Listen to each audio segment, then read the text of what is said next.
de comunicações. Eu vou apresentar os palestrantes agora, que é o Alexandre Sá Barreto da Paixão, que é da UERJ, que é doutor pela UERJ, no Instituto de Artes. UFRJ. Sério? Tá aqui o UERJ. Tudo bem, é em casa, tá em casa.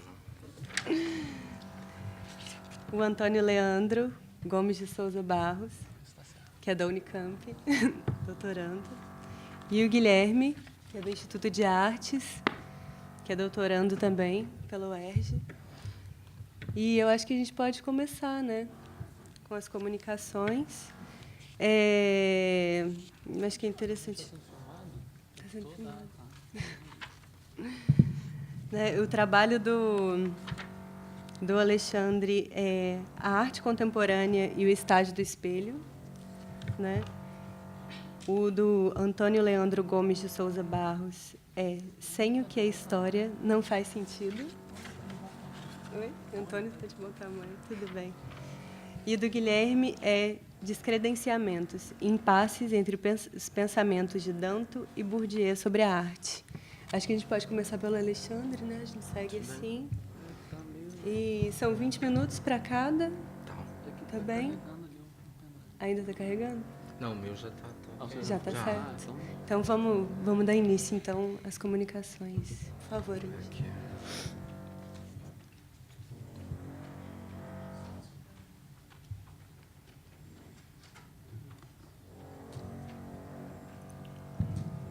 Bom, boa tarde a todos, obrigado pela presença.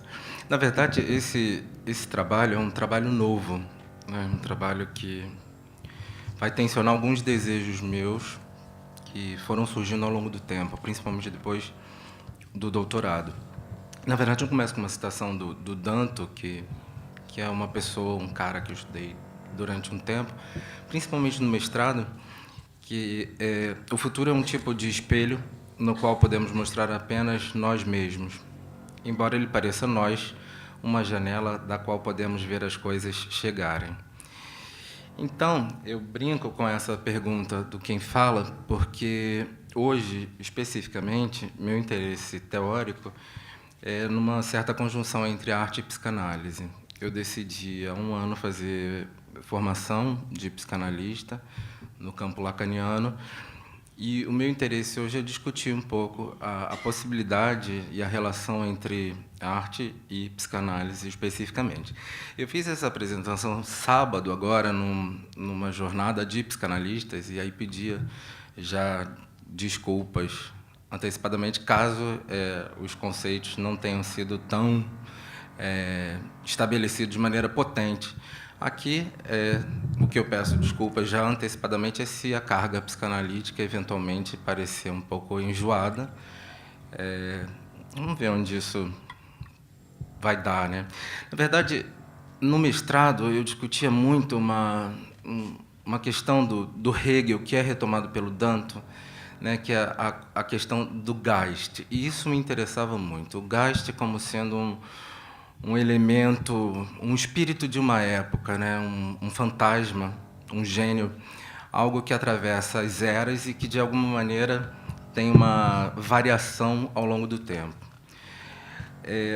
Na verdade, Geist eu entendia e entendo hoje como espírito do mundo que existe como uma linha de força dentro do tempo do existir das eras e que, numa relação de duplicidade, aderência e distanciamento, é capaz de refletir e deixar-se refletir na presentidade do tempo vivido. Um espírito que também pode ser traduzido por inteligência, gênio, fantasma, espectro e ou aparição, né? Espírito sem espiritualidade. Na verdade, o Danto ele vai pegando essa coisa do Hegel, e o Hegel vai falar muito desse Geist, numa passagem em 3 eixos muito marcados, né? Inicialmente, a era de uma certa religião, depois da arte e, finalmente, a questão da filosofia, que é o que, de fato, me interessa aqui. É claro que isso para vocês não importa, mas para os psicanalistas importava, a questão dessa religião e desse Geist num elemento, como elemento religioso, como uma força religiosa que o atravessa. na questão da arte, aí eu falava um pouco do Monet, enfim, desse trabalho, desse já clássico, e a filosofia que o Danto vai defender muito mais fortemente no Andy Warhol, mas que, obviamente, faz uma referência ao Duchamp, como sendo esse momento de uma reflexão acerca do próprio objeto. Na verdade, o Danto também ele vai discutir essa fase filosófica e comparar essa fase filosófica a um conceito que vem muito mais de uma...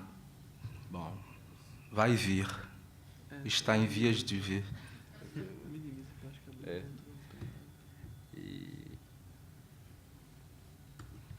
Com a coisa do Bildungsroman, né, que eu não entendia muito, que era uma forma de escrita, um estilo de escrita, onde a personagem principal, ao longo da narrativa, ela vai explicitando... Isso aqui é uma citação até do Danto, né? Num certo processo de autodidatismo, ela vai conseguindo tomar consciência de si, né? E aqui ele diz até que é o clímax e o autorreconhecimento deste eu. Esse momento me interessou muito, né, na questão desse Geist filosófico do Bildungsroman e um conceito do Lacan, especificamente, que era o estágio do espelho,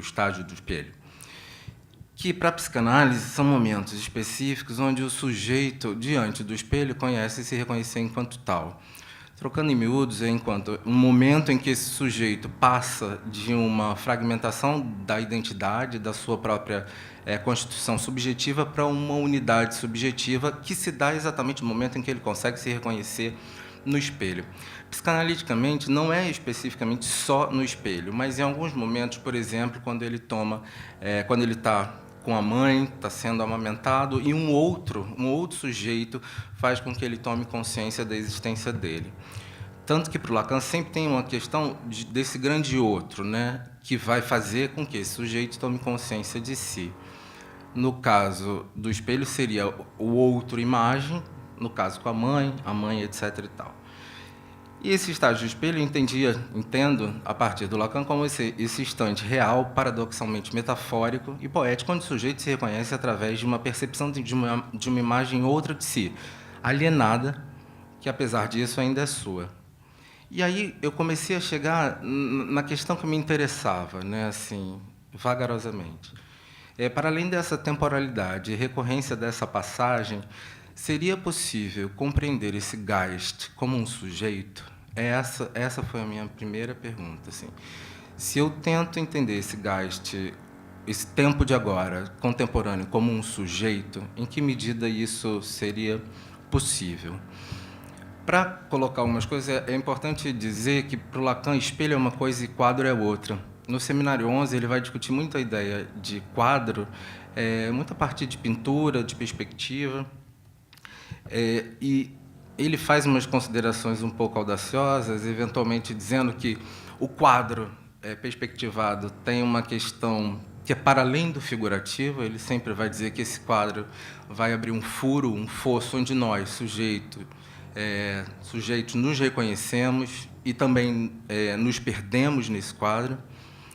Essa perspectiva faria com que esse sujeito espectador fosse engolido e aderido por essa perspectiva, e o espelho seria essa outra situação. Bom, e aí, pensando nesse sujeito enquanto Geist, que é um nó hoje do meu pensamento, que eu vou desenvolver na minha pesquisa de pós-doc, mas eu fiquei pensando se esse sujeito Geist também não estabeleceria uma relação dessa imagem produzida como um reflexo. E a arte estaria um pouco nesse processo, inclusive sendo isso uma via de mão dupla.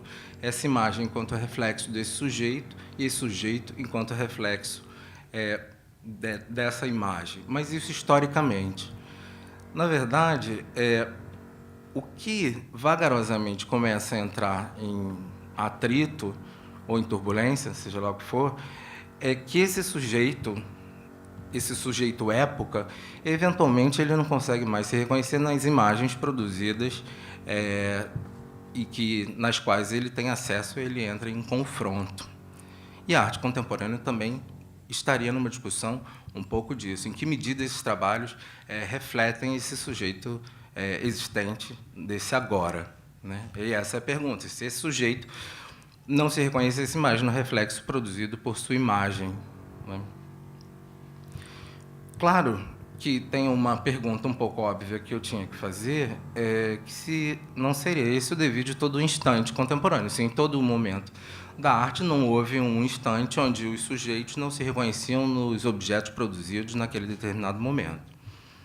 Mas, enfim, uma brincadeira, o John Baldessari, que eu estudei um pouco no doutorado, né, que ele descreve aí o que é pintura e como, de alguma maneira, isso começa a causar uma fricção. Inclusive, esse sujeito já olha esse objeto e começa a se perguntar em que medida isso é capaz de representá-lo enquanto tal. Para aumentar um pouco a discussão, a arte como um todo sempre foi diversa, mas a arte contemporânea também tem essa questão plural. E o sujeito, esse Geist que eu estou perseguindo, é estilhaçado. É claro que existe todo um conjunto de referências para discutir esse sujeito contemporâneo. Então, esse sujeito Geist estilhaçado, de hoje, de agora, ele existe nessa impossibilidade de unidade. Claro, para a psicanálise, isso é inerente a todo e qualquer sujeito. Por outro lado, eu fico me perguntando se não há, de fato, esse objeto sujeito a ser refletido em virtude da sua pluralidade. A produção, absolutamente plural, e é claro, como historicamente também, em certo sentido, foi essa atual impossibilidade de unidade, mas que anteriormente era uma fantasia que abrandava e diminuía essa angústia do sujeito, e eu me pergunto se essa imagem não é capaz mais de refletir esse sujeito. Então, na verdade, são duas pluralidades, né? O sujeito, esse sujeito Geist, e a produção, ou estilhaçado, como, de alguma maneira, vocês prefiram. E aí, eu pensando se esse Geist, enquanto existência contemporânea, não é capaz de solidificar-se enquanto imagem projetada, além de não conseguir se constituir enquanto consciência daquilo que é visto, pois seu outro, seu duplo, nós, a época, seja lá o que for, é tão nebuloso quanto ele mesmo. E aí, eu cheguei a uma discussão que, se eu tenho um jogo de reflexos, esse sujeito contemporâneo é nebuloso e, de alguma maneira, incapturável, e a produção também. E eu me pergunto, e estou em vias de me perguntar, na verdade, eu não estou me perguntando só, estou perguntando para a Tânia Rivera, que é a pessoa que vai cuidar de mim no meio dessa loucura toda, se, de fato, eu não estaria num momento onde o que eu tenho são dois espelhos, né, em que o que é refletido são duas imagens esvaziadas. Isso é a minha pergunta. O que, na verdade, para a física tem um nome especificamente de espelho paralelo. Essas imagens que não refletem nada. Brincando um pouco, eu trago uma citação do Lacan, quando ele diz assim, ele é aqui várias maneiras, o Lacan pensa o sujeito um pouco como névoa também, né? E isso me interessa. Ele é aqui várias maneiras de se enganar no que concerne a essa função do sujeito no domínio do espetáculo, isso no Seminário 11. E aí eu trago essa imagem para chegar a uma última questão que me interessa, claro que todo mundo conhece o Damien Hirst, como o Lacan ele sempre pensa essa questão do quadro a partir da perspectiva, me interessa pensar se, de fato, todo e qualquer objeto de arte não traz uma questão que o quadro, para o Lacan, trazia, que é esse furo, que é essa profundidade, que é esse abismo. Nesse caso, é claro que tem uma questão física, mas outros trabalhos vão trazer também essa questão, e essa é uma pergunta que eu vou me fazer ao longo do tempo. Bom, por outro lado, se você pensa em dois espelhos, um de frente para o outro, inevitavelmente, isso vai ter uma profundidade. Não é assim? Você está vendo duas imagens, elas vão se prolongar até o infinito, mas haverá um ponto específico onde esse infinito se consolidará, pelo menos para você, enquanto pessoa que observa isso, um ponto.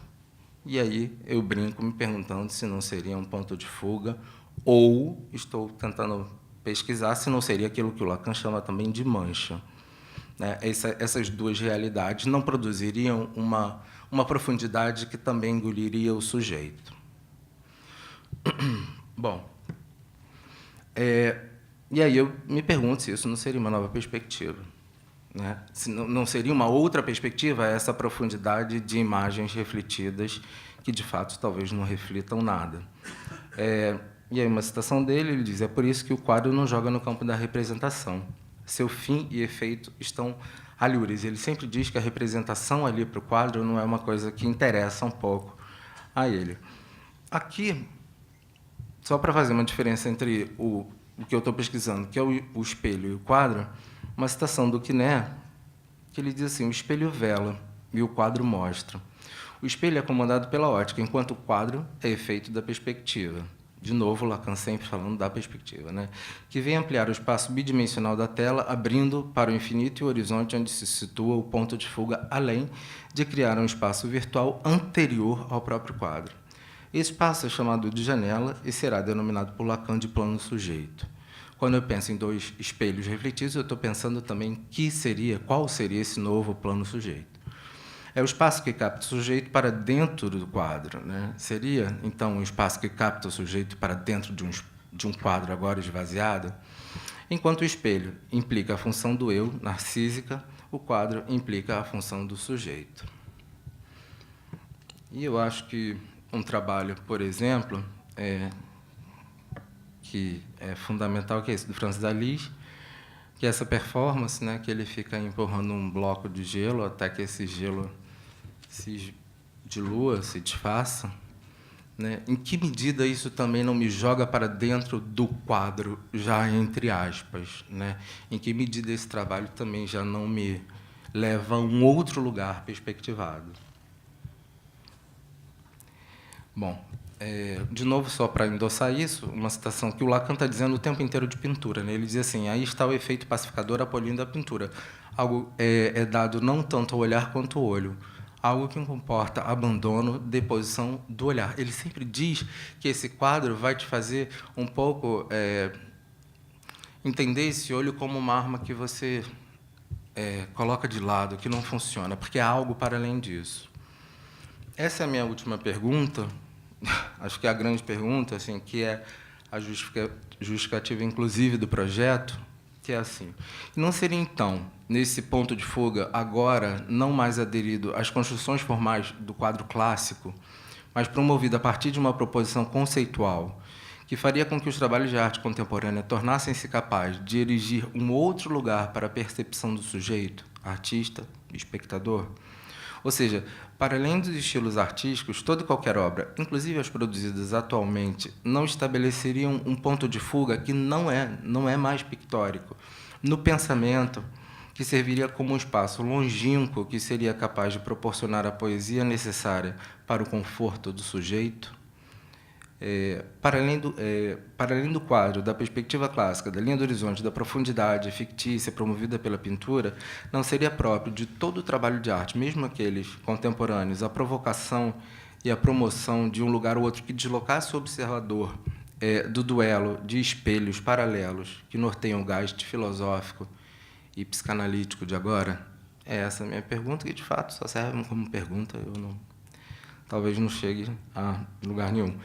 E aqui um outro trabalho do Francis Alix, já que a gente está discutindo o tempo inteiro espelho e quadro, e pensando isso na reflexão desse gasto filosófico, eu, enquanto sujeito desse instante, eu acho que, enfim, esse trabalho que ele coloca uma raposa nessa sala de retratos, especificamente, e as imagens são capturadas de câmeras de vigilância.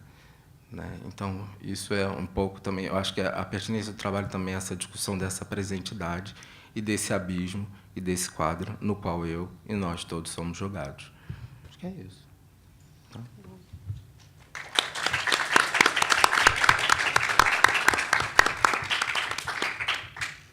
Vamos, então, à segunda comunicação do Tony.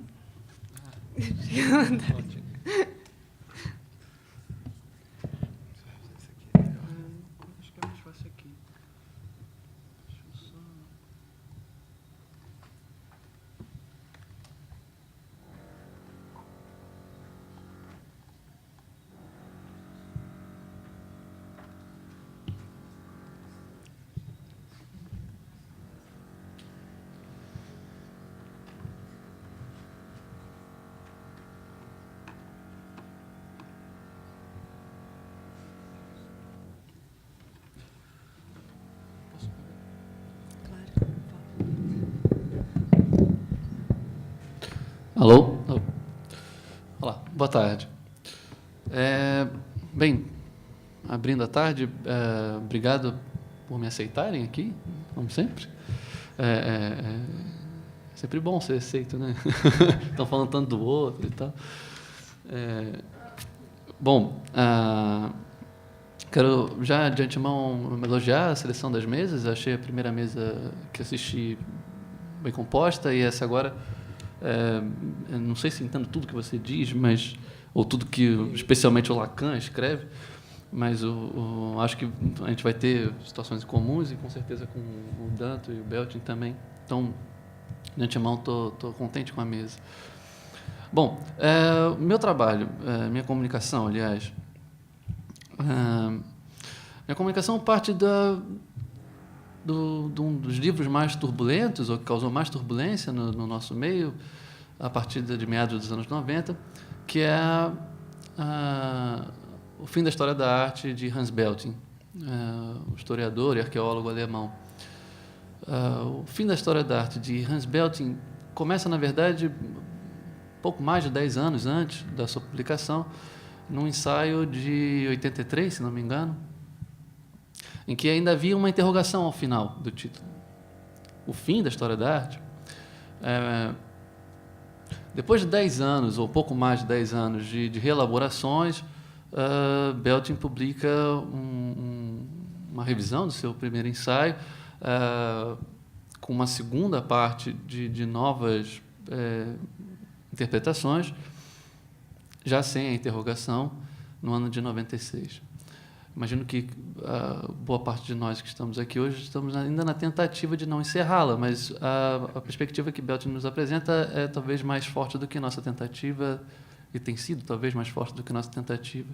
Porque o ponto, em linhas muito gerais, de Belting não é a impossibilidade de que se escreva a história da arte, ou de que se façam congressos ou comunicações de história da arte, ou mesmo que se façam obras de arte. A situação mais sutil, talvez mais grave, é de uma crise da narratividade da própria história da arte. Isso é a ruína de um modelo historiográfico que ele limita como o modelo linear, ao qual ele chama tradicional. Isso é a situação da narratividade para ele não dá mais conta do jogo de um enquadramento e de uma imagem. Isso é, a história da arte enquadrava de alguma maneira as obras, e as obras, de certa forma, serviam de imagem para esse enquadramento. Enfim, com muitos mais detalhes a serem discutidos, mas que a comunicação aqui não me permite.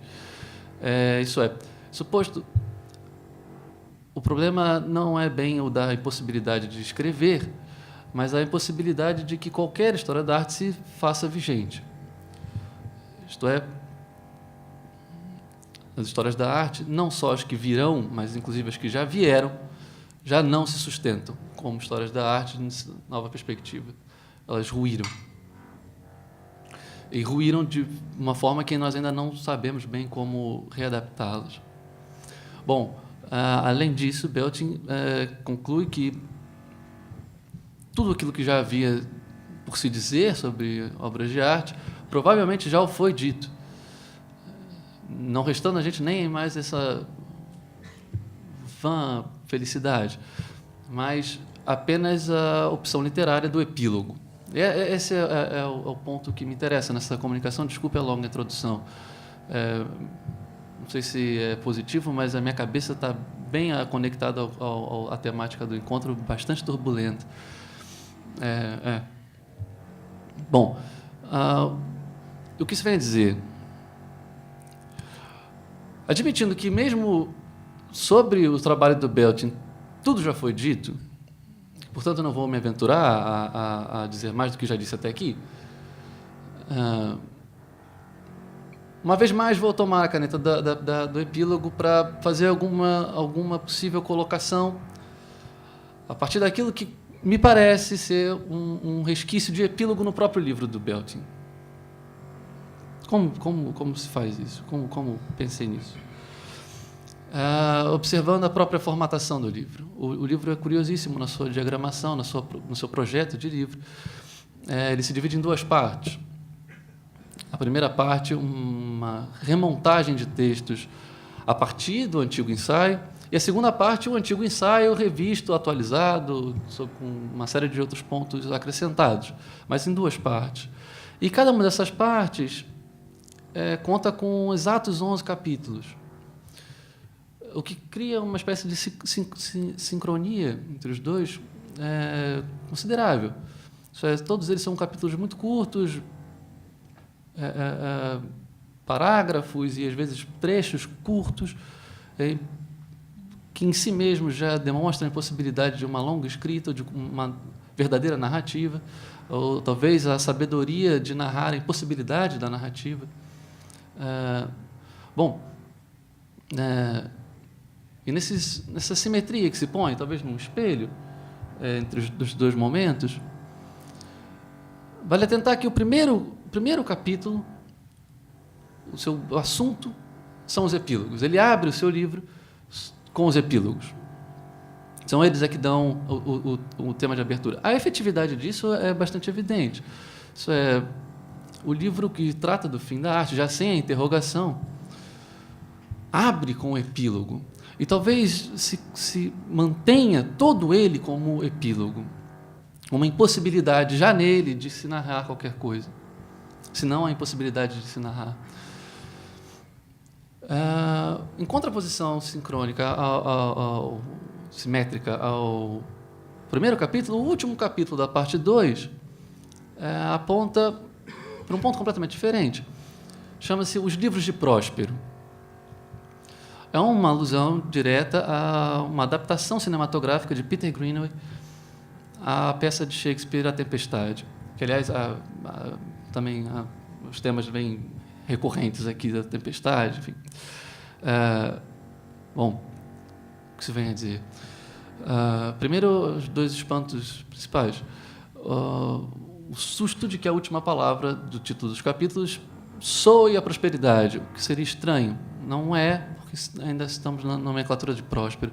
A segunda, de que o fim da história da arte termina relatando-se a livros, no plural, e não quaisquer livros, mas livros literários. Bem, não sei se isso é um paradoxo ou uma invenção maluca, mas livros os quais nunca foram lidos, os quais nunca foram tocados, os quais nunca foram tomados, a não ser no próprio filme de Greenaway. Por que isso? Vamos ao filme. Greenaway, em 1991, adapta a peça de Shakespeare ao cinema,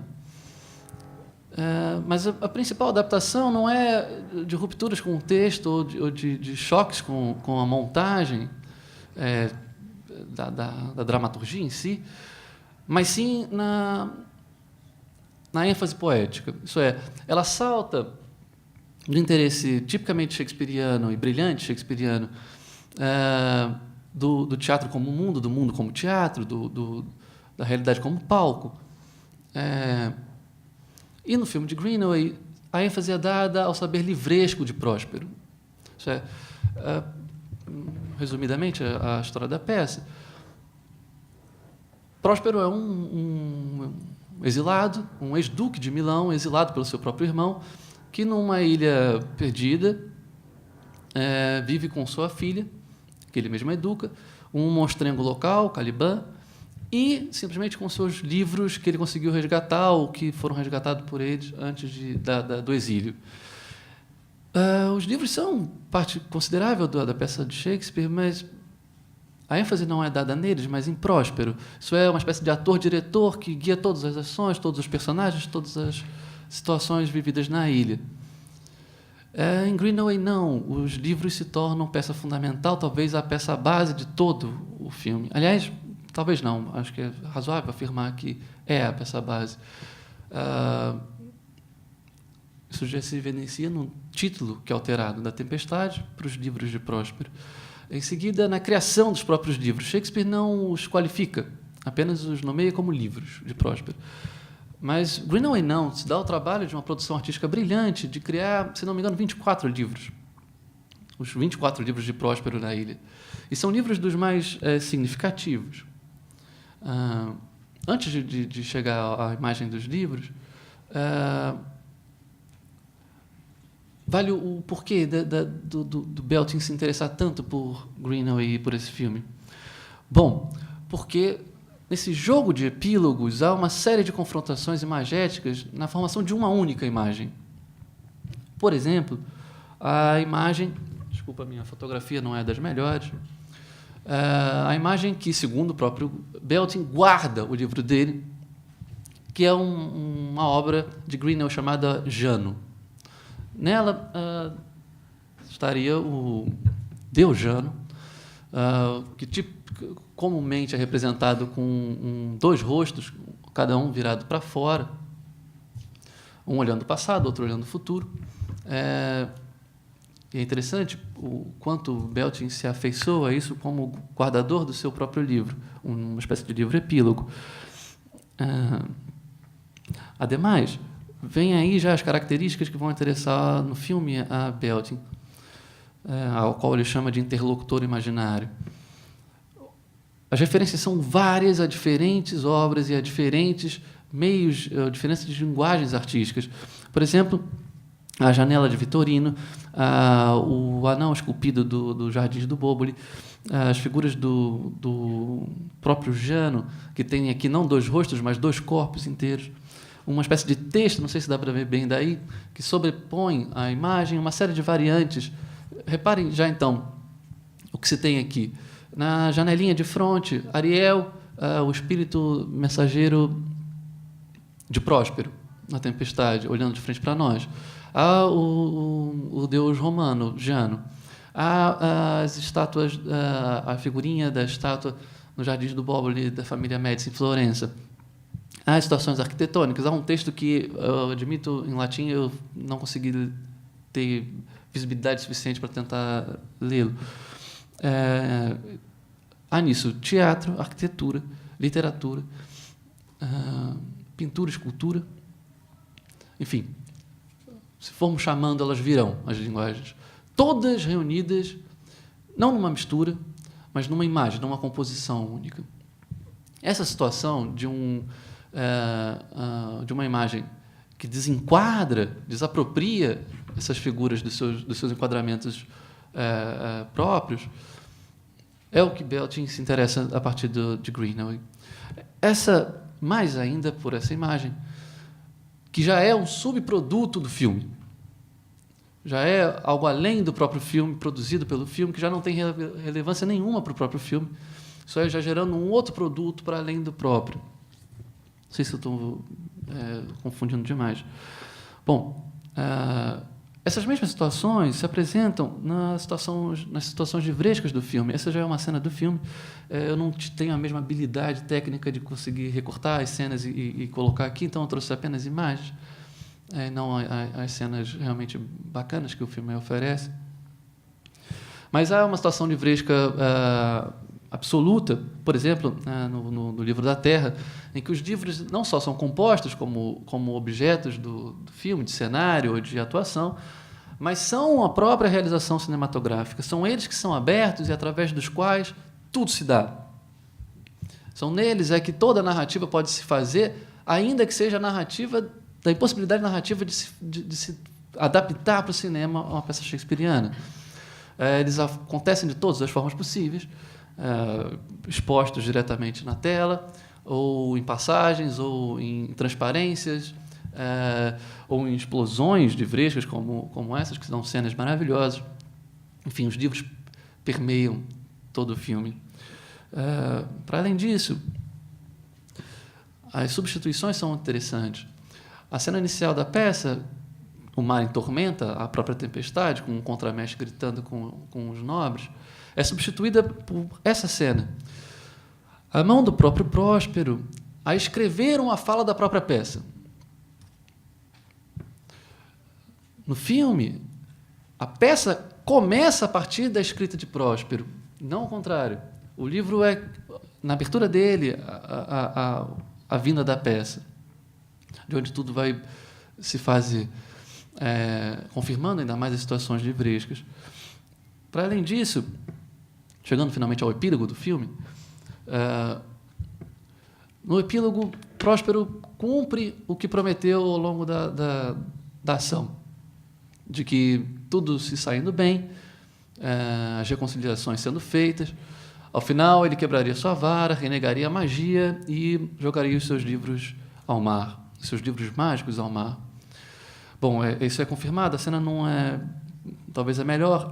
Logo abaixo dos 3 personagens, uma espécie de baía, onde ele joga inúmeros livros. Entretanto, entre esses livros que foram produzidos e os quais ele joga ao mar, numa situação muito mais enfática do que na própria peça, surge uma primeira surpresa. Próspero recebe dos seus espíritos um livro em especial. O primeiro fólio de 1623 com as obras completas de Shakespeare. Isso é, um dos livros mágicos do próprio Próspero são as peças de Shakespeare. Entretanto, nesse livro falta uma peça, A Tempestade. E aí, de um gesto ainda mais brilhante, como epílogo, o espírito entrega a ele um segundo livro muito mais fino, que é a cena que vocês têm diante de vocês. Esse livro é A Tempestade. Bom, e por que não está junto ao fólio do Shakespeare? Porque, claro, esse livro não foi escrito por Shakespeare, foi escrito pelo Próspero, ao longo do filme. Próspero não apenas, ou pelo menos deixa de ser o ator-diretor que havia na peça de Shakespeare, e se torna uma espécie de leitor-escritor ao longo do filme. Todo ele é uma espécie de leitura do Próspero, da própria escrita. Isso é, os personagens não falam. Próspero fala, todas as falas, e os outros personagens apenas são consonantes à fala de Próspero. Seguem a fala de Próspero nas suas próprias vozes, mas quem fala é Próspero. A câmera atua como uma espécie de... desculpa, novamente, eu não tenho o movimento da câmera, porque eu não tenho habilidades técnicas para fazer tal, mas acredita em mim. A câmera atua horizontalmente, em várias das cenas, simplesmente acompanhando a passagem dos personagens, longas tomadas horizontais, como quem escreve numa linha de papel, nas quais vão brotando figuras. As situações estéticas do filme são todas elas livrescas e vão caminhando para essa situação livresca. 5 minutos, ok. Bom, acelerando bastante. Shakespeare. A Tempestade de Shakespeare, dando um salto, também traz o seu epílogo. Aliás, é um dos epílogos mais fundamentais da história da literatura, talvez o mais importante. Primeiro porque A Tempestade não é uma peça qualquer de Shakespeare, é a última de Shakespeare. E ser a última de Shakespeare não é também qualquer motivo, porque não foi pela impossibilidade de escrever que ela foi a última. Ele não morreu, não teve paralisia, Alzheimer ou coisas do tipo. Ao contrário, ele é uma espécie de aposentadoria programada. Escreve A Tempestade, depois disso se ausenta de toda a escrita e passa 4 anos na sua terra natal, tal como a proposta de Próspero, de voltar a Milão. O que gerou uma série de possibilidades lendárias do porquê Shakespeare teria abandonado o teatro. Uma situação que me atormentou por algum tempo de pensar, mas agora acho que já está mais ou menos resolvido. Bom, esse epílogo foi entendido várias vezes como a própria despedida de Shakespeare, a tentativa de Shakespeare de se ver fora do teatro. Porque no epílogo, Próspero, que até então, ao longo da peça, é ator e diretor, entrega a vara e apresenta-se ele já como mero ator, no palco do mundo que é teatro. Abandona a sua atividade teatral para ser mero papel, a ser interpretado por alguém. Essa situação de a ser interpretado por alguém, a maneira do que Joyce faz na cena da biblioteca, em Ulisses, em que ele interpreta a vida privada de Shakespeare a partir de algumas de suas peças. Quem melhor fez isso com A Tempestade talvez tenha sido Neil Gaiman, numa série de histórias em quadrinhos chamada Sandman. É possível que muitos conheçam. É uma série aclamada por crítica e público. Bom, a série tem 75 volumes, se não me engano, 75 capítulos.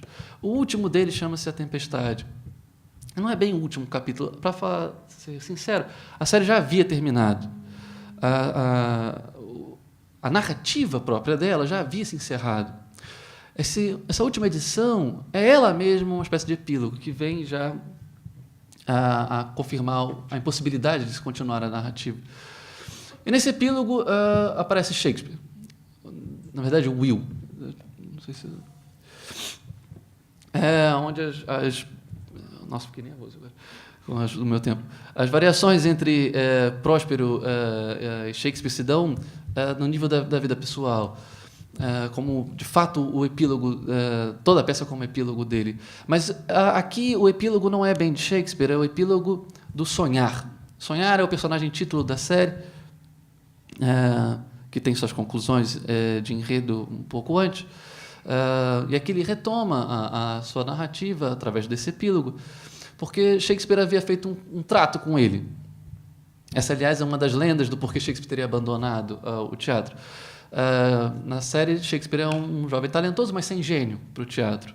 Até que o Sonhar faz com ele mesmo um trato de que dará o gênio a Shakespeare, mas Shakespeare tem que dar a ele 2 peças ao próprio Sonhar. A primeira delas é Sonho de uma Noite de Verão. A segunda é justamente A Tempestade. E a situação drástica de Shakespeare nessa situação é que ele não entende porque justamente A Tempestade, que parece ser uma peça menor diante de grandes dramas, tragédias, Hamlet, Macbeth, Rei Lear, seria dada para esse personagem tão poderoso. Bom, depois de alguma relutância, o Sonhar admite que ele é aquele que não pode ser narrado. Ele é o senhor das histórias, mas que não tem história própria. Ele é a ilha de Próspero, que nunca vai sair da ilha. A ilha não sairá dela. E é só depois dessa confissão do Sonhar que Shakespeare, já sem os seus poderes, já sem os poderes dados pelo Sonhar, escreve o epílogo da peça, A Tempestade.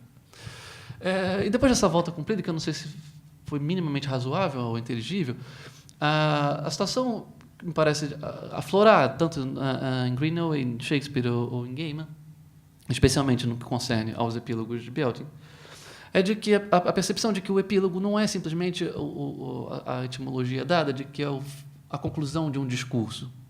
O epílogo é justamente o ponto após o discurso, através do qual se pode ver o discurso como discurso, a encapadura do discurso, o enquadramento como enquadramento e como desenquadramento, o quanto ele abre e desabre as próprias situações. Não sei se eu teria mais algumas coisas para falar, mas, enfim, eu acho que eu paro por aqui porque meu tempo já acabou e eu fico grato com a paciência de vocês.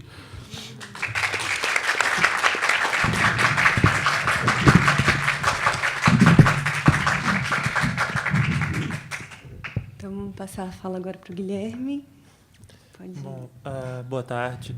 O meu propósito é, então, justamente falar sobre um impasse que existe especificamente entre o Bourdieu e o Arthur Danto, que é uma espécie de fio condutor, né, dessa mesa. O que me interessa especificamente é partir de um texto do Danto chamado O Descredenciamento Filosófico da Arte e, a partir daí, mostrar como existe um certo espelhamento entre a sua teoria e a teoria do Bourdieu. Não no sentido do espelho, como ele estava colocando, mas no sentido de teorias que um pouco se opõem simetricamente acerca de determinados aspectos. Enfim, a demonstração central que eu gostaria de fazer é de que, enquanto a construção teórica do Danto quase que desautoriza a sociologia, que só surgiria como uma disciplina pertinente para debater a arte, uma vez que a arte já atingiu a sua própria autoidentidade ao longo do seu processo histórico próprio, o Bourdieu constrói um argumento, enfim, que passa por várias outras questões, mas que, nesse aspecto, é inverso, na medida em que ele considera que é a partir da percepção de um determinado estágio sociológico de disputas entre intelectuais que é possível a construção de uma ideia de arte como a que o Danto tem. Então, no certo sentido, o que para mim estaria como quase que um contexto teórico que me motiva a ter feito essa comunicação aqui é a ideia do Hal Foster de que existe uma antinomia dentro da história da arte, de uma história, digamos assim, autônoma e relacionada diretamente às obras e à sua experiência, e uma história social da arte. né? Ele tem um texto em que ele especificamente vai mostrando o quanto tem sido um esforço desde o século XIX para um conjunto muito amplo de pensadores, tentar negociar entre essas duas formas de analisar a história da arte de forma satisfatória. E o que eu gostaria de mostrar é que isso também é um problema em termos de teoria, como para o Bourdieu e para o Danto. Bom, então eu vou ler um pouco, de repente depois eu volto a só falar. Em um de seus principais artigos, O Descredenciamento Filosófico da Arte, Danto argumenta que na própria elaboração da filosofia enquanto atividade, nos escritos platônicos, já estava em questão o cerceamento e a descrença das possibilidades cognitivas e políticas da arte.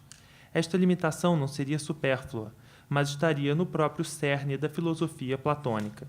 Seria o eixo a partir do qual o pensamento filosófico afirmaria sua legitimidade, relegando à arte uma condição inferior e politicamente indesejável.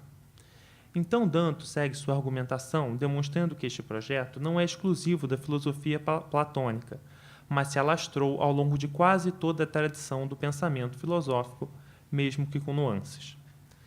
Embora Danto reconheça no próprio campo da filosofia a existência de críticas a este projeto neutralizador da arte, como a de Nietzsche, para o norte-americano, o processo da emancipação é intrínseco à sua própria história, isto é, não foi através de um pensamento filosófico que a arte foi libertada, mas foram as próprias obras que suscitaram questões que as colocaram para além das limitações impostas pela tradição filosófica.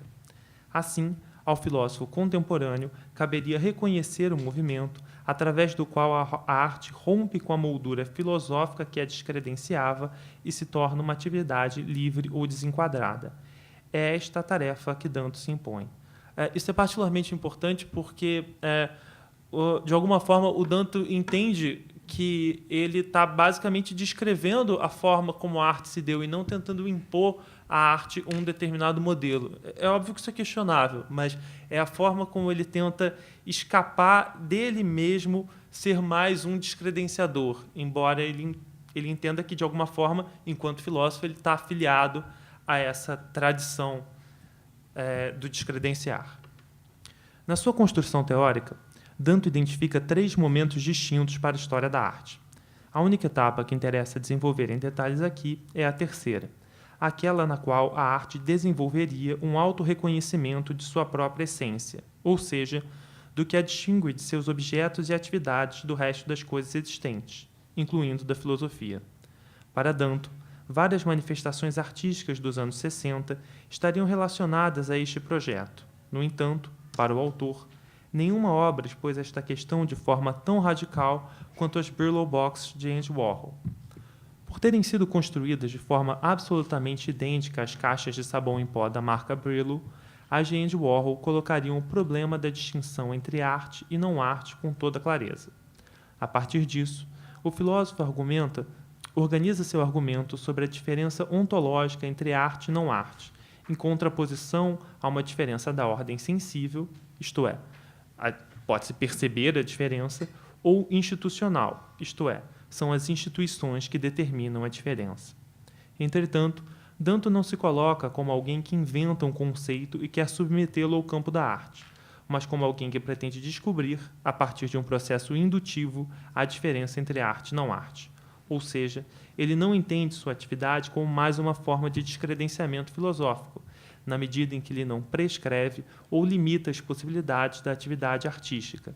Apenas aponta a diferença fundamental no momento em que a diversidade de possibilidades artísticas teria chegado à sua máxima expansão. Assim, sua elaboração filosófica acompanharia uma autonomia da arte como outra forma de pensamento e de ação política, irredutível às questões filosóficas. Isso tem algumas consequências dentro do pensamento de Danto sobre o descredenciamento filosófico. Para o filósofo, os 2 momentos anteriores da história da arte seriam marcados por narrativas excludentes, isto é, por narrativas que forçosamente desconsideravam a possibilidade de obras que não se enquadrassem dentro de seus parâmetros serem consideradas interessantes, boas ou até que de fato pudessem postular o status artístico. Ou seja, nestas 2 fórmulas anteriores da história da arte, haveria uma forma de descredenciamento de parte da produção artística também, justamente aquela que não fosse possível de se adequar a seus parâmetros. Eu cortei um trecho do texto para, enfim, para ele ficar adequado para os 20 minutos, mas essas duas outras narrativas às quais o Danto se refere é o que ele chama da narrativa mimética e da narrativa modernista. Por exemplo, dentro da narrativa modernista, na qual, para ele, o cânone seria a teoria do Greenberg, ele mostra como o surrealismo, para o Greenberg, ele está fora do limite da história. Não é, que é um termo que ele pega emprestado do Hegel, quer dizer, que não é como se o surrealismo não tivesse existido, mas ele simplesmente não é historicamente relevante. Então, o que o Danto quer argumentar é que nessas outras histórias, modelos de história da arte anteriores, inevitavelmente havia formas de descredenciamento de algumas formas de obra ou de algumas obras específicas, na medida em que esses modelos eles traçavam uma narrativa excludente e que ele estaria, portanto, pensando em um modelo não excludente que, portanto, não fizesse esse tipo de descredenciamento histórico. Nesse momento pós-histórico ou contemporâneo, que para Danto se inicia na década de 60 do século passado, em que a arte chega à descoberta de sua essência, ou, em outras palavras, daquilo que a difere de qualquer outra coisa ou atividade, seria marcado justamente por esta impossibilidade da construção de uma narrativa histórica com perspectivas excludentes, o que impediria uma nova formulação de descredenciamento, seja histórico, seja filosófico. Por isso, a grande preocupação do autor está em que não haja manifestação artística passada ou futura para a qual sua teoria não se adeque, pois isso revelaria a falsidade de sua construção teórica e a possibilidade de outras formas de descredenciamento. Se isto é uma situação de vasta liberdade, que Danto gostaria, inclusive, que fosse possível de ser politicamente estendida para outras atividades humanas, é necessário compreender, então, o que ainda resta, ou ainda pode, ser pensado sobre a arte. A pergunta que se coloca é: uma vez que a arte já teria atingido seu próprio autodescobrimento e escapado ao seu descredenciamento efetuado pelas narrativas históricas anteriores e pela tradição da filosofia, o que restaria ao pensamento sobre a arte? E aqui, justamente em seu texto sobre o descredenciamento filosófico da arte, Danto dá uma resposta bastante curiosa. Aí eu cito Danto. Uma vez que separamos a arte das teorias filosóficas que lhe deram o seu caráter, a questão sobre se a arte faz algo acontecer deixa de ser uma questão filosoficamente muito interessante. Ela é, antes, uma questão justamente empírica, assunto para a história, para a psicologia, para alguma ciência social ou qualquer outra resolver. É como se uma vez que a arte fez sua trajetória de autorreconhecimento, no qual foram desfeitas as formas de descredenciamento operado por narrativas históricas maestras, a mimética e a modernista, e pelas mais diversas teorias filosóficas, a começar por Platão, ao pensamento sobre a arte agora restasse apenas a sociologia, a psicologia e etc. Embora Danto não o diga, parece que os pensamentos advindos das ciências sociais só ganham sua pertinência efetiva uma vez que a arte chegou a estas questões. É como se apenas isso autorizasse essas disciplinas a refletir efetivamente. É bastante explícito o quanto Danto ignora discursos antropológicos, sociológicos, etc., em todas as suas argumentações. É como se sua teoria os precedesse e justificasse. Uma vez que a arte se liberta de seu descredenciamento filosófico, descobre sua essência e entra em sua fase pós-histórica, transição apenas descoberta e não criada por sua teoria, é que o pensamento das ciências sociais se torna pertinente. Então, justamente o que eu queria argumentar é que há um descredenciamento dessas possibilidades da sociologia da arte, por mais que talvez não haja exatamente aqui um descredenciamento da arte. E, então, agora queria mostrar uma espécie de reverso disso, que é o argumento do Bourdieu. Em um artigo intitulado Gênese Histórica de uma Estética Pura, e inserido depois quase sem modificações como subcapítulo de As Regras da Arte, Bourdieu faz uma crítica explícita ao projeto de Danto.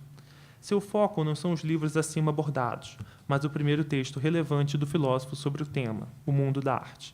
Embora não se trate da mesma obra, como se verá a seguir, o foco da crítica de Bourdieu se manteria intacto para os argumentos desenvolvidos nos trabalhos posteriores de Danto.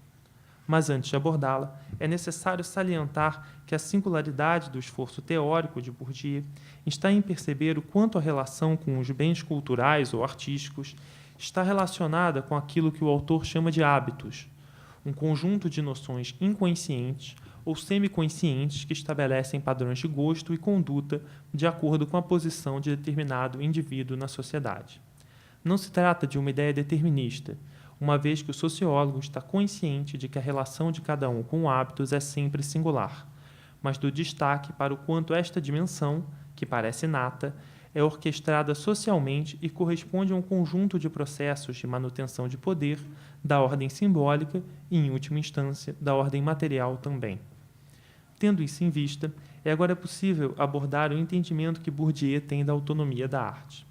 Para o autor, a ideia da autonomia é consequência não da trajetória intrínseca da arte, mas de um conjunto de fatores sociais que tornaram a arte, não apenas ela, mas também a ciência, a filosofia, enfim, a cultura de um modo geral, uma atividade com regras próprias, distintas daquelas que regem as outras atividades humanas.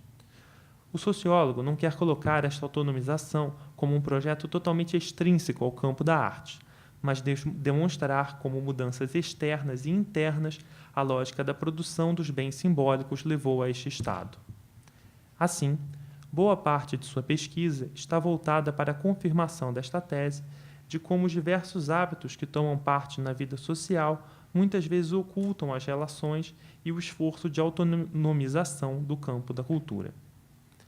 Como correlato a isto, é necessário acrescentar que, para o autor, a autonomia não deve ser vista como um estado final ou pós-histórico, mas um estado inserido nas transformações mais amplas da modernidade e que pode se reverter. Aqui, já ficam então bastante explícitas duas divergências fundamentais em relação ao projeto do Danto, uma vez que essa autonomia ela é vista como decorrência de uma reorganização do campo simbólico e do campo social, e ela é uma autonomia instável, então não exatamente um estado pós-histórico, mas um determinado estado histórico e que, justamente por ter esse caráter, poderia ser revertido a qualquer momento, o que, numa fase posterior do pensamento do Bourdieu, se torna um aspecto bastante central para o sociólogo. Então, voltando ao texto. Inclusive, na conclusão de As Regras da Arte, como em Contrafogos, e no diálogo com o artista Hans Haak, vê-se o sociólogo especialmente preocupado em torno do crescente poder financeiro de grandes empresas, como este poderia colocar em risco a autonomia do campo das produções simbólicas. Isto coloca seu argumento em cima de uma verdadeira corda bamba. Por um lado, aponta o quanto a autonomia não é um projeto teleológico no campo da arte, mas o resultado de transformações sociais internas e externas ao campo bastante específicas, e nos quais estão inseridas diversas relações desiguais de poder.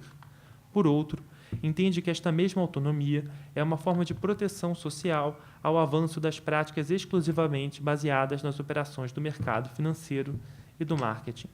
Assim, menos do que uma utopia pluralista para a política, como no caso do Danto, as atividades culturais são um modo de resistência, por mais que dentro delas também operem poderes que reafirmam e consolidam desigualdades.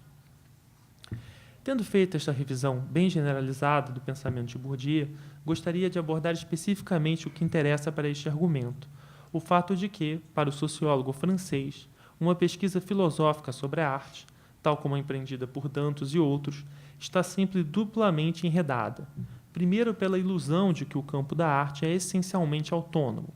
Segundo, por não deixar em momento algum de tomar parte nas disputas pela primazia simbólica que acontecem em qualquer debate acadêmico. Isto é particularmente interessante porque coloca os projetos filosóficos como dependentes do reconhecimento social do espaço ocupado por eles, como se qualquer filosofia devesse começar por uma autoanálise sociológica, na qual se reconhece primeiro como fruto de um estado social onde se disputa pelo capital simbólico de uma determinada forma.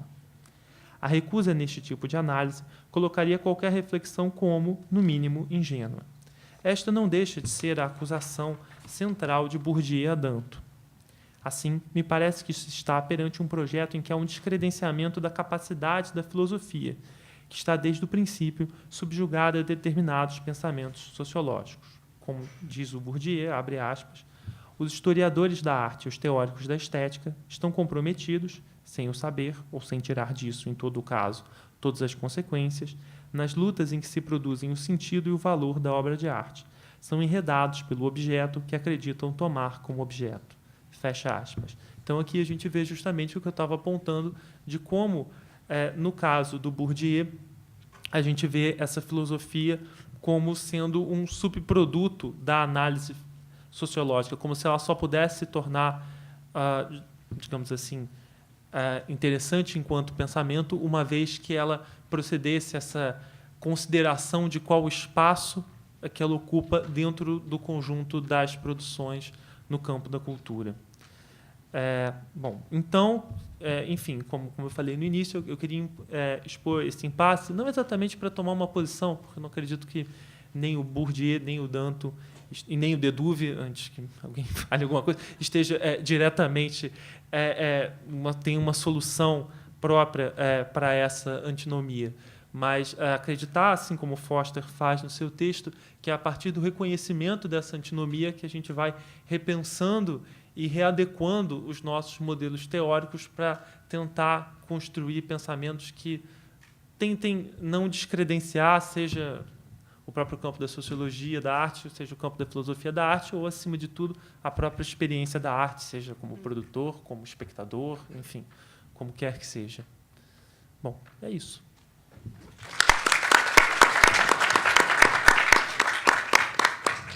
Gostaria de agradecer os comunicadores. Acho que agora a gente pode abrir para as perguntas. Se alguém...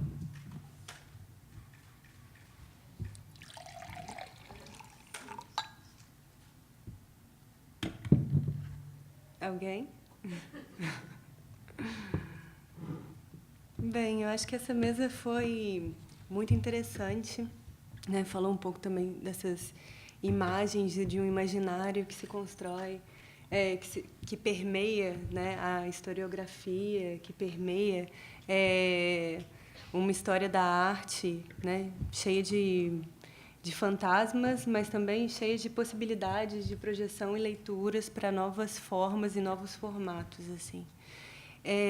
Uma questão que me aparece assim é sobre a própria obra, né, dentro desse repertório. Eu queria perguntar a vocês, é mais uma inquietação pessoal, assim, mas eu acho que pode dialogar um pouco com aquilo que vocês levantaram.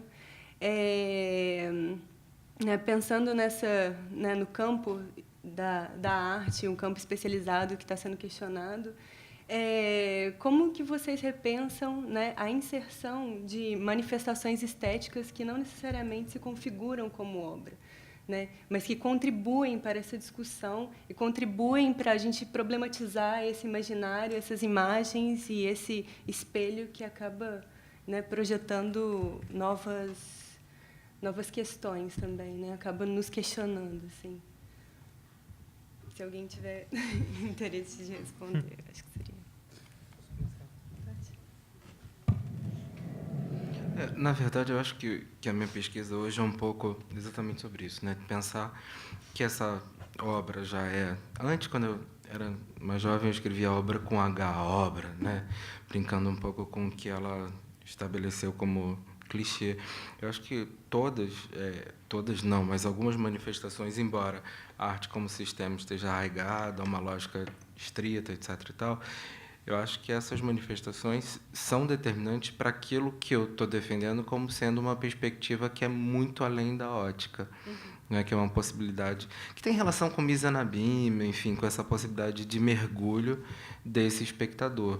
Na verdade, se você me perguntar da obra hoje, eu estava... Em algum momento, eu vou ser muito honesto. Você sabe aquela música do Raul Seixas? Eu devia estar feliz porque eu tenho um emprego, eu estava com isso na cabeça, né? Eu falei, cara, às vezes é tudo muito chato. E, assim, não as nossas coisas, mas o meu próprio pensamento, né? Em que medida isso é agradável ao público? E eu me pergunto muito hoje a questão do público, sabe? Isso é uma coisa que tem me deixado muito preocupado. Eu fui numa apresentação de dança contemporânea, assim, 15 minutos de silêncio, sabe? ok, eu estou com uma pessoa que não tem a menor relação com a arte, em que medida isso é justo, em que medida isso é generoso com o outro, com o que me recebe, né? Talvez tenha sido por isso que eu tenha decidido ir para a psicanálise, para me sentir útil para alguém, né? Porque eu acho que a obra de arte hoje ela está num caminho muito curioso, embora eu não possa generalizar. Mas eu acho que é isso, é uma outra possibilidade de mergulho, de discussão, que viria para aquilo que eu estou buscando como sendo uma perspectiva que é, em certa medida, conceitual, mas que não é enclausurada nessa carga conceitual que, eventualmente, aterra todo e qualquer pensamento, e principalmente a experiência estética. É um pouco isso. Querem fazer alguma pergunta também? Vocês querem fazer alguma pergunta? Acho que... Não, sobre... Quer? Não, eu queria falar... desculpa, eu não lembro seu nome. Mas eu queria falar para você que quando você estava falando, que você estava pensando até que ponto seria viável estender o argumento sobre o olhar e o quadro para outros objetos que não fossem o quadro, que acaba que também se relaciona com essa questão mais ampla de obras que não soem como obras no sentido tradicional. O livro que, se eu não me engano, foi a Ana Costa que citou há pouco, do Que Nos Vemos, o que nos olha, acho que nessa perspectiva desse olhar que é devolvido, não é pela semelhança antropomórfica, mas porque, de alguma forma, né, ali está fisicamente colocado a possibilidade de um outro corpo humano, sem necessariamente passar pela relação de identificação visual, né? Acho que isso pode... Não sei, quando você estava falando, isso foi uma coisa que eu me lembrei, assim, não sei se é uma referência que te interessa, se você gosta ou não gosta. Super, né? Vou passar, então, o microfone para ele. Quer fazer uma pergunta? Alô? É para o Alexandre. Eu achei muito interessante a sua pesquisa, esse rumo à psicanálise. E agora você disse que, né, compartilhou um certo enfado com certa produção artística, e a gente poderia aqui listar uma série de problemáticas das produções, desde relações com o mercado até uma questão narcísica muito forte, para trazer um termo da psicanálise, enfim, de uma suposta valorização da alteridade que não se dá, como o Nelson levantou recentemente agora. E você trouxe alguns exemplos, né, no seu projeto. Quer dizer, o seu projeto não é pura psicanálise, você trouxe algumas representações aí de obras de arte que poderiam nos ajudar a entender o que é o seu projeto. Né, desde aquela imagem daquela pessoa segurando um espelho paralelo, Juliano, e depois daquele artista cujo nome também me escapa, que carrega o gelo e colocou a raposa no... Agora, essas obras que você mostrou, me parecem que, de certa maneira, elas representam representam essa problemática que você traz, representa um discurso. Elas são, de certa maneira, quer dizer, miméticas, né? Eu estou pensando se você teria no seu projeto alguma intuição, alguma vontade de procurar obras de arte contemporâneas que nos ajudem, de certa maneira, a encontrar essa imagem perdida, ou seja, a imagem qualquer, complexa que seja, estilhaçada que seja, que permita que esse sujeito que você busca se reconheça de alguma forma. Ou seja, se a arte contemporânea vai servir de guia para você, ou já não te interessa mais. Ricardo, não é Ricardo? Renato. Renato. Bom, Renato. Então, eu acho que eu me expressei um pouco mal, talvez, assim. Eu acho que a arte contemporânea me interessa muito. Na verdade, é meu material de trabalho, né? É isso que eu vejo o tempo todo.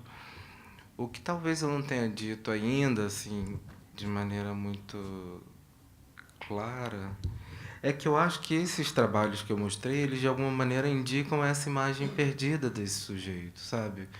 Porque quando Francis Alice coloca lá o paralelo do gelo, eu sou também aquele paralelo, né? Eu sou essa perspectiva entrópica.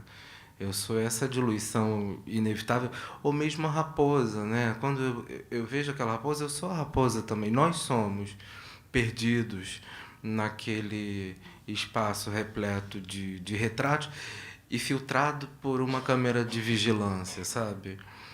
E mesmo, e é claro que eu não revelo isso talvez por uma coisa de...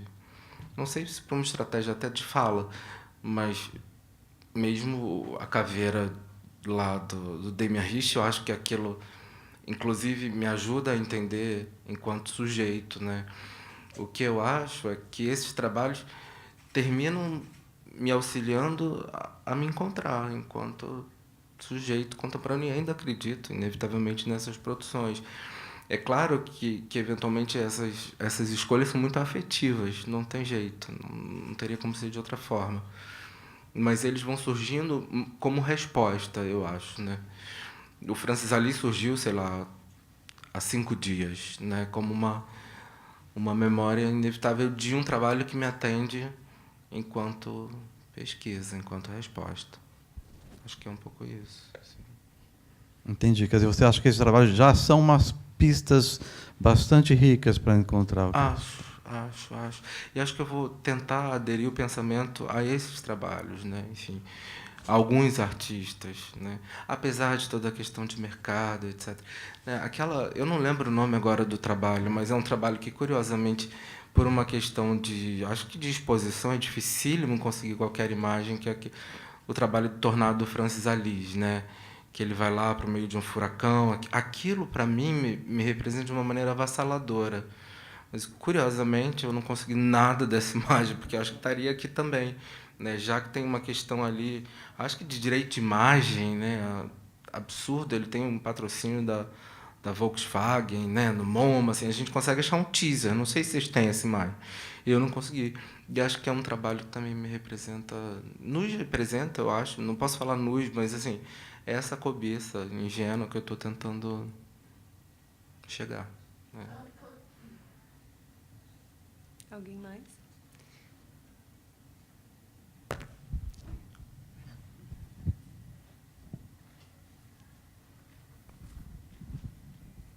É para o Antônio. Obrigada, foi uma super aula.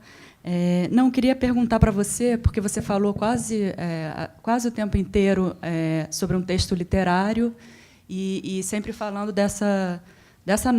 de novas possibilidades que podem existir de se fazer a história da arte e tudo, e você concentrou a sua fala toda nesse texto literário. Então, é uma coisa que eu me pergunto muito, assim, o quanto você acha que os textos literários, assim, textos que tenham, né, essa coisa, esse caráter de ficção mesmo, podem contribuir para essa escrita sobre história da arte, se você pratica isso na sua escrita, na sua pesquisa, ou se você identifica alguns autores que já fazem isso, essa escrita mais ficcional, mais poética, para, enfim, abordar a história.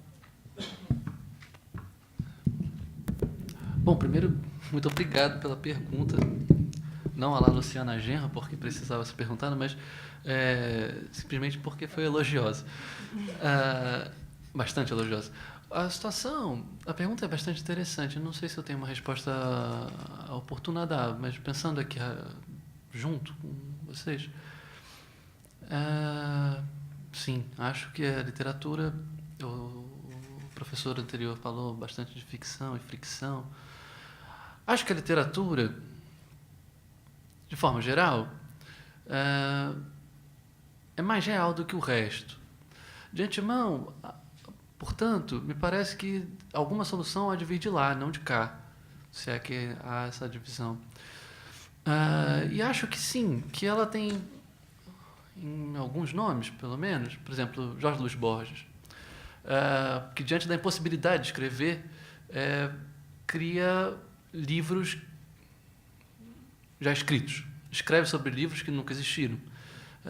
pela sua impossibilidade própria de os escrever, diante da impossibilidade literária do que já foi alcançado, segundo ele.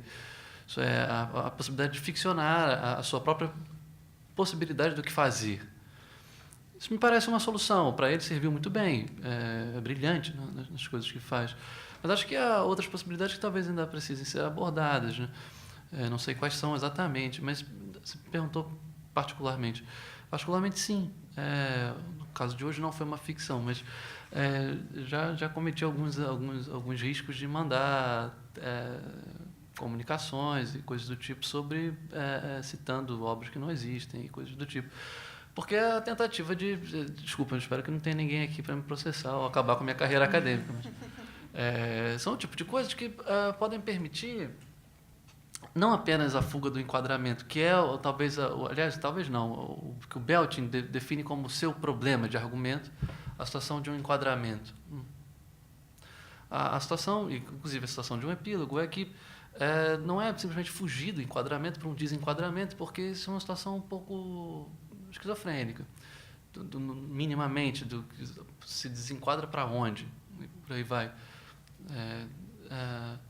Mas sim a possibilidade de mostrar o enquadramento como enquadramento. Só nesse gesto já há uma série de possibilidades. E nisso, por exemplo, Shakespeare é um mestre completo. A situação teatral que se dá uma série de reviravoltas ao longo da própria peça da Tempestade, mas talvez um exemplo mais famoso do conjunto teatral que invade a peça do Hamlet e encena mais ou menos a própria história na própria história e por aí vai. Ou a situação das Mil e Uma Noites, quando o Sherazade narra ao rei a história de um rei que escuta uma concubina que narra histórias para ele, por aí vai. Essa situação, no mínimo, cria a estranheza, que me parece talvez o oportuno desde sempre, de nos fazer perguntar que se eles lá, no texto, na obra, se perguntam se estão numa obra, não caberia a nós também perguntarmos o mesmo. Isso é, olhar para trás de repente e ver que estou num quadrinho, e por aí vai. Ou num filme, ou coisa do tipo. Enfim, não sei se eu estou, de novo, devaneando demais, mas você fez um pequeno elogio e eu acabei me animando novamente. É isso. Vou aproveitar também os restos do debate. Eu acho que uma das coisas também que me pareceu muito interessante na sua fala, Antônio, e que eu gostei da pergunta porque deu para pensar, que era talvez mais do que pensar uma certa solução na literatura, é como você pega o texto, assim, na hora que você pegou o texto do Belting e enxergou a forma dele, eu achei muito bonito. Então, eu acho que lembra um pouco a fala do Nelson também, né, que eu fiz uma pergunta, que é justamente enxergar nesses livros acadêmicos essa forma, né, e essa forma também narrativa ficcional, né? A gente conseguia elaborar esses enquadramentos também do ponto de vista, né, a princípio nesses lugares pretensamente neutros, né, pretensamente imunes à ficção, né? E eu acho muito bacana quando a gente consegue fazer isso. Então, só também colaborando aqui para o elogio, que eu achei essa fala bem interessante nesse sentido, e a mesa toda, né? Eu acho que realmente foi uma mesa bastante interessante, né? Bom, só se eu posso... sim, acho que não é bem um elogio a mim, mas ao Belting. Me parece, desses grandes escritores, grandes nomes que apareceram por aqui, junto com o Danto, me parece, os dois mais conscientes da sua própria escrita, do seu próprio problema enquanto ter que escrever as suas questões. Me parece que são, especialmente no fim da história da arte, me parece que o Belting está... um livro que tem, inclusive, como subtítulo, uma revisão 10 anos depois, coisas do tipo. Me parece que é um livro em que ele realmente está extremamente consciente do que faz enquanto escritor, enquanto o que coloca ali, como coloca, e por aí vai. Por isso me pude... Por exemplo, há um detalhe curiosíssimo, não sei se é da publicação brasileira, de que esses capítulos que são simétricos, 11 e 11, eles não são numerados no índice, eles só são numerados neles. Mas no índice é uma espécie de resistência. Se colocar 11 e 11, vai ficar muito na cara. Então, vamos dar uma quebrada. Parece uma espécie de jogo muito especial. Inclusive, as palavras espelhos aparecem nos títulos e por aí vai do Belting. Enfim, estou só... Bem, acho que é isso. A gente termina essa mesa. Agradeço novamente a todos. Agradeço as pessoas que participaram, que contribuíram para o debate. E a gente vai dar um intervalo agora. Voltamos daqui 15 minutos com a nossa última mesa. Obrigada.